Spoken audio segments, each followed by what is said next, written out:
పిల్లలు ఇదొక సర్కిల్. ఇప్పుడు మనం ఏం చేస్తున్నాం అంటే డివిజన్ యాక్టివిటీ చేస్తున్నాం, భాగాహారం సంబంధించినటువంటి. ఇక్కడ కొన్ని నంబర్స్ రాసిన, డివైడెడ్ బై 10 అని రాశాను. ఇప్పుడు మీరు ఏం చేయాలి, ఒక్కొక్కరు ఈ 100 డివైడెడ్ బై 10 ఇక్కడ ఏమొస్తుందో రాయాలి. ఆన్సర్ ఏమొస్తుందో మీరు మనసులో గుణించుకొని రాయాలి. టేక్ దిస్ 100 డివైడెడ్ బై 10 ఇక్కడ ఏమొస్తుంది 10. 100 డివైడెడ్ బై 10 is equal 10 వస్తుంది. Very good. 70 divided by 10 Nithyasri 7. Very good. 120 divided by 10 ఎంత వస్తుంది 12. Right.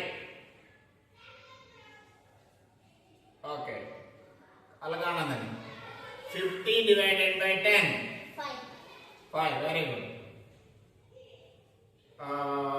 సహస్రాణి 200 divided by 10 20. Very good. 40 divided by 10 4. Very good. ఇప్పుడు నువ్వు రాయాలి. 170 డివైడెడ్ బై 10 7 వస్తుందా 17. Very good. నేను రాస్తున్నాను. Okay, this is division activity. ఇట్లా మనం భాగాహారాన్ని మంచిగా చేయాలి. ఓకే, క్లాస్ కొట్టండి. ఓకే, ఈ వీడియో కనుక మీకు నచ్చినట్లయితే సబ్స్క్రైబ్ చేసుకోండి. మా ఈ చిన్న పిల్లలని ఎంకరేజ్ చేయండి.